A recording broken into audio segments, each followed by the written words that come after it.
सुबह का सुहावना समय है। सूरज धीरे धीरे उग रहा है।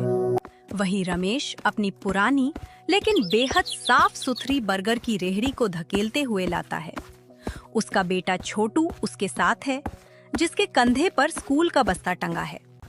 रमेश अपनी रेहड़ी को रोज की जगह लगाकर हांफते हुए छोटू से कहता है, छोटू बेटा, आज थोड़ा जल्दी जल्दी हाथ चलाना पड़ेगा। आज तेरे नए स्कूल का पहला दिन है ना, कहीं देर ना हो जाए। मैं नहीं चाहता कि मेरी इस रेहड़ी के चक्कर में तेरी पढ़ाई पर कोई आँच आए। पापा, आप फिक्र मत करो, मैं आपकी मदद करके ही स्कूल जाऊंगा। वैसे भी आपके हाथों के बर्गर का जादू चखने के लिए लोग अभी से आने लगे हैं। और आप भूल गए क्या? आपने ही तो कहा था कि कोई भी काम छोटा या बड़ा नहीं होता, बस उसे करने की नीयत साफ होनी चाहिए। रमेश मुस्कुराता है और आलू की टिक्की को गरम तवे पर रखता है। शीश की तेज आवाज आती है और मसालों की खुशबू के साथ हल्का सा धुआं उठता है। 2-3 ग्राहक दुकान पर आकर खड़े हो जाते हैं। रमेश भाई, एक बर्गर जल्दी से बना दो, ऑफिस के लिए देर हो रही है।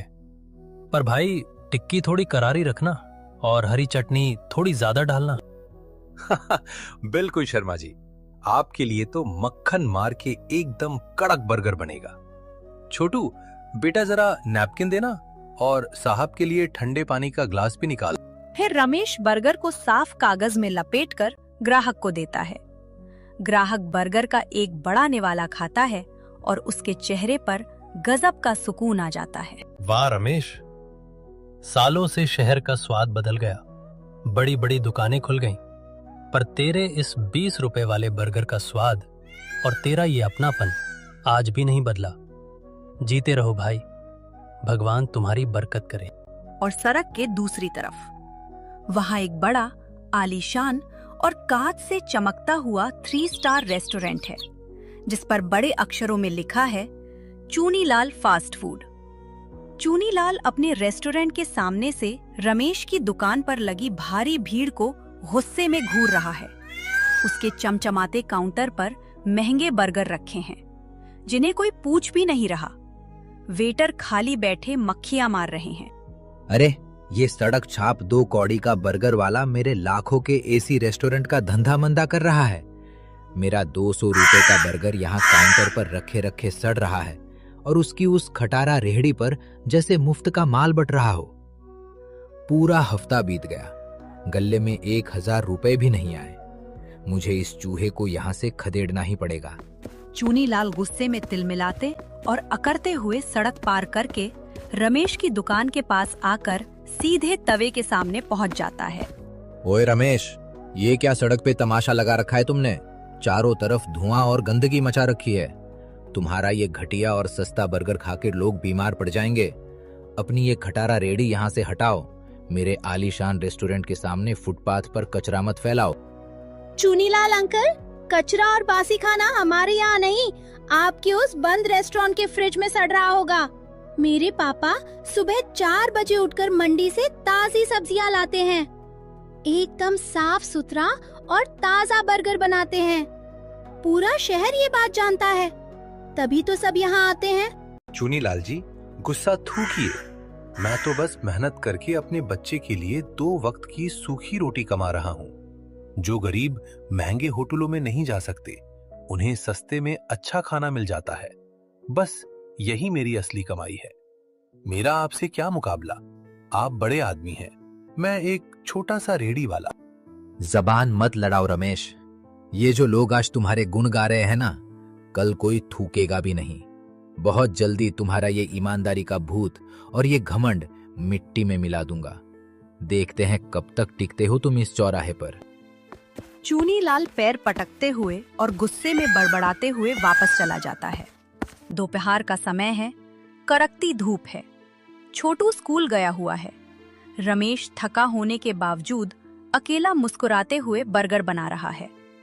अचानक एक बड़ी सरकारी गाड़ी सायरन बजाते हुए आकर रुकती है। उसमें से एक सख्त दिखने वाला फूड सेफ्टी इंस्पेक्टर और 2 पुलिस वाले उतरते हैं। चूनीलाल उनके ठीक पीछे अपनी गाड़ी से उतरता है और कपट भरी शैतानी मुस्कान हंस रहा है। रुको, बंद करो ये सब। कौन है इस अवैध रेहड़ी का मालिक? रमेश, कौन है तुम में से? जी साहब, मैं ही हूँ रमेश। क्या बात हो गई साहब? मुझसे कोई गलती हो गई क्या? गलती? तुम पूरे शहर की जान से खिलवाड़ कर रहे हो और पूछते हो गलती? हमें लिखित शिकायत मिली है कि तुम बर्गर में सड़ी हुई सब्जियां और हफ्तों पुराना जहरीला तेल इस्तेमाल करते हो और तुम्हारे पास इस सड़क पर दुकान लगाने का कोई म्युनिसिपल लाइसेंस भी नहीं है। चलो, ये दूषित दुकान अभी के अभी बंद करो और तुम इस रेहड़ी को जब्त करो। नहीं साहब, भगवान के लिए ऐसा मत कीजिए। आप खुद चलकर मेरा तेल और सब्जियां देख लीजिए, सब एकदम ताजा है। मैं बहुत गरीब आदमी हूँ साहब। अगर ये दुकान बंद हो गई तो मेरे बेटे की पढ़ाई छूट जाएगी। हम दाने दाने को मोहताज हो जाएंगे। मेरे पास आप लोगों को देने के लिए घूस के पैसे नहीं है, पर भगवान गवाह है, मैं बहुत ईमानदार हूँ। देखा इंस्पेक्टर साहब, मैंने कहा था ना, ये सड़क छाप लोग पकड़े जाने पर ऐसे ही घड़ियाली आंसू रोते हैं। ये पूरे शहर की सेहत के दुश्मन हैं। उठवाइए इसका ये गंदा ठेला, देर मत कीजिए। नगर निगम के निर्दयी कर्मचारी रमेश का ठेला उठाकर बेरहमी से तोड़फोड़ देते हैं। रमेश का सारा सामान, लाल हरी चटनी के डिब्बे, ताजी सब्जियां, आलू की टिक्कियां और ब्रेड के पैकेट बिखर जाते हैं। रमेश वहीं पर घुटनों के बल बैठकर अपनी बिखरी हुई रोजी रोटी को देखकर जोर जोर से रोने लगता है। चूनी लाल अपनी चमचमाती गाड़ी में बैठकर और हंसते हुए निकल जाता है। शाम का वक्त है। रमेश अपने छोटे से घर में सिर पकड़कर बैठा है। घर का चूल्हा ठंडा पड़ा है। छोटू स्कूल से वापस आता है और अपने पिता की यह हालत देखकर कहता है, पापा, क्या हुआ? आप अंधेरे में क्यों बैठे हो? आप रो क्यों रहे हो? और बाहर हमारी दुकान की रेहड़ी नहीं दिख रही, वो कहाँ है पापा? छोटू बेटा, सब खत्म हो गया। उस चूनी लाल ने बड़े अफसरों को पैसे खिलाकर हमारी दुकान बंद करवा दी। पुलिस वाले हमारा इकलौता सहारा, वो ठेला छीन कर ले गए। अब ना कल से बर्गर बनेगा, ना पैसे आएंगे। और तेरे स्कूल की जो फीस जमा करनी थी, मैं हार गया बेटा। एक गरीब अमीर की ताकत के आगे हार गया। रमेश और जोर से रोने लगता है, लेकिन छोटू की आंखों में डर नहीं, बल्कि एक अजीब सा संकल्प है। नहीं पापा, आप ऐसे हार नहीं मान सकते।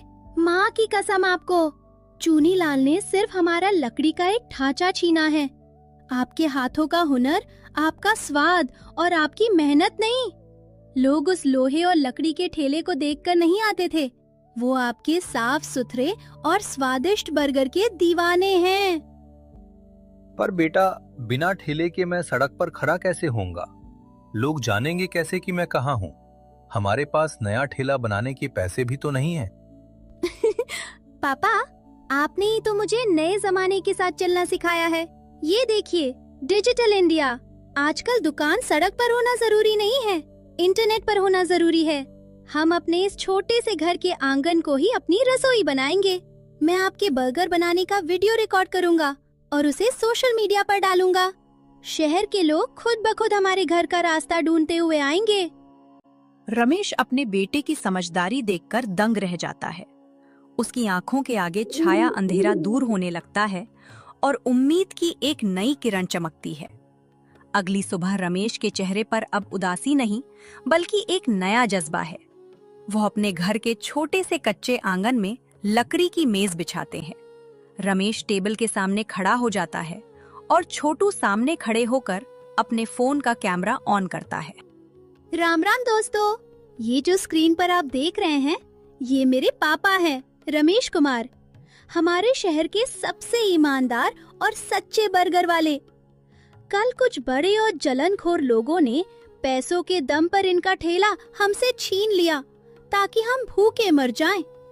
लेकिन वो मेरे पापा की मेहनत का स्वाद नहीं छीन पाए।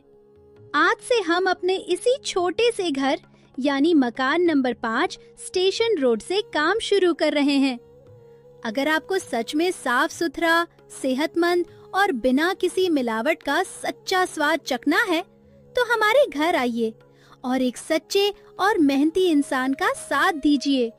छोटू उस वीडियो को इंटरनेट पर अपलोड करता है। स्क्रीन पर लाइक्स, शेयर्स और कमेंट्स की बाढ़ आ जाती है। वीडियो तेजी से पूरे शहर के व्हाट्सएप ग्रुप्स और फेसबुक पर वायरल हो जाता है और दोपहर होते होते रमेश के घर के बाहर का नजारा बदल जाता है।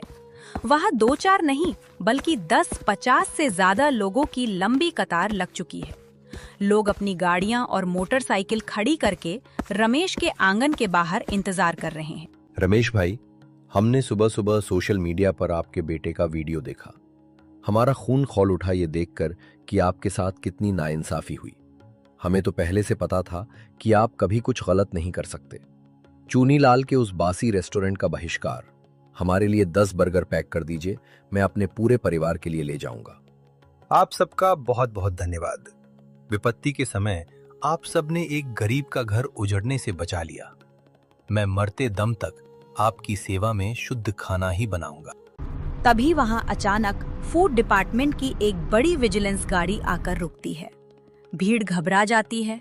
गाड़ी से फूड डिपार्टमेंट के सबसे बड़े चीफ ऑफिसर उतरते हैं। उनके साथ वही पुराना इंस्पेक्टर भी है जो अब डर से कांप रहा है। मिस्टर रमेश, सोशल मीडिया पर आपका वीडियो हमारे हेड ऑफिस तक पहुंचा। हमने जांच की तो पता चला कि हमारे इस भ्रष्ट इंस्पेक्टर ने चूनीलाल से मोटी रिश्वत लेकर आपकी दुकान पर झूठी रेड डाली थी। इसे सस्पेंड कर दिया गया है। और ये देखिए, आपकी साफ सफाई और ईमानदारी को देखते हुए विभाग खुद आपको ये official food safety and hygiene licence सौंप रहा है। अब आपको कोई नहीं रोक सकता। कुछ हफ्ते बाद रमेश का वो छोटा सा घर अब एक बेहद सुंदर रेस्टोरेंट में बदल चुका है, जिस पर बड़े बड़े अक्षरों में बोर्ड लगा है, छोटू और पापा के स्पेशल डिजिटल बर्गर। और वही चूनीलाल के आलीशान चूनीलाल फास्ट फूड पर बिकाऊ है का बड़ा सा बोर्ड लगा हुआ है। चूनीलाल अपने खाली काउंटर पर अकेला बैठा सर पकड़कर रो रहा है और इधर छोटू काउंटर पर खड़ा होकर पैसे संभाल रहा है और रमेश बर्गर बना रहा है। दोनों एक दूसरे को देखते हैं और मुस्कुराने लगते हैं। देखा बेटा, बेईमानी की हवेली चाहे कितनी भी ऊंची क्यों ना हो, ईमानदारी और मेहनत की एक छोटी सी झोपड़ी के सामने वो एक दिन ढह ही जाती है। मेहनत की कमाई हमेशा सबसे मीठी होती है। मेहनत और सच्चाई का रास्ता लंबा जरूर हो सकता है, लेकिन उसकी जीत हमेशा पक्की होती है।